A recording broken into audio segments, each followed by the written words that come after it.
bullish on streaming, which is just great. 'Cause, now I work at Brightcove, and it's a streaming company. But let's think about the types of streaming, right? You have, let's call it the streaming wars streaming, the big companies that they're streaming. You have probably dozens and dozens, hundreds, probably headed to more services around the globe. You have TikTok, YouTube, every social platform, which is also streaming video. And then you have companies that are out there streaming to market their products and do all kinds of things to reach audiences.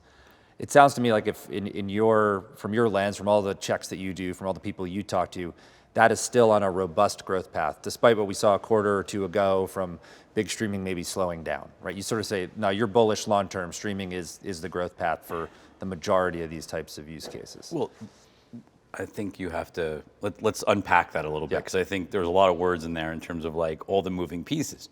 Streaming as a category is growing and replacing all forms of linear television. I don't think, it's not even debatable at this point.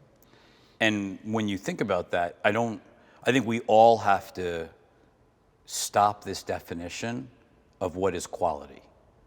I think historically you would have said CBS, where you used to work, was quality, YouTube was not quality, or ESPN was quality and TikTok was not quality. Right, it's eyes of the beholder, right? Who's watching? It's like go into my 12-year-old's room and I see what she's watching at night, and she's doesn't seem unhappy watching TikTok videos or YouTube. She's not sitting there going, Daddy, this is not quality content. Right.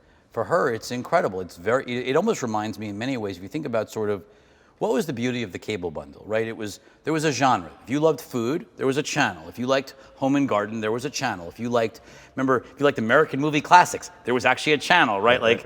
There was a channel for everything that you liked in the cable bundle. If you sort of think about YouTube and now certainly TikTok, if you like horses, there's horse talk. If you like witchcraft, there's witch talk. Like there is something for everyone, and the content actually, I think no one's sitting there going, oh, the quality of that per minute or the spending per minute is different than what's on television. No one's doing that. I mean, so I think the growth of consumption of video is explosive.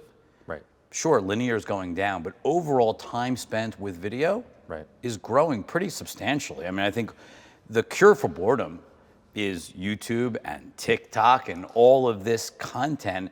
And I think the challenge for all the media companies and even for brands is, in a world where you're not watching traditional linear TV and you're not watching and then linear TV ads, how do brands tell their stories? And they're all going to have to get a lot better at telling their own stories and being their own content creators, not just, putting content onto other platforms. They're going to have to become their own content producers and build content that lives on all of these platforms, including their own, because they're going to have to find new ways to have direct relationships with consumers. And I think it's a huge sea change for brands.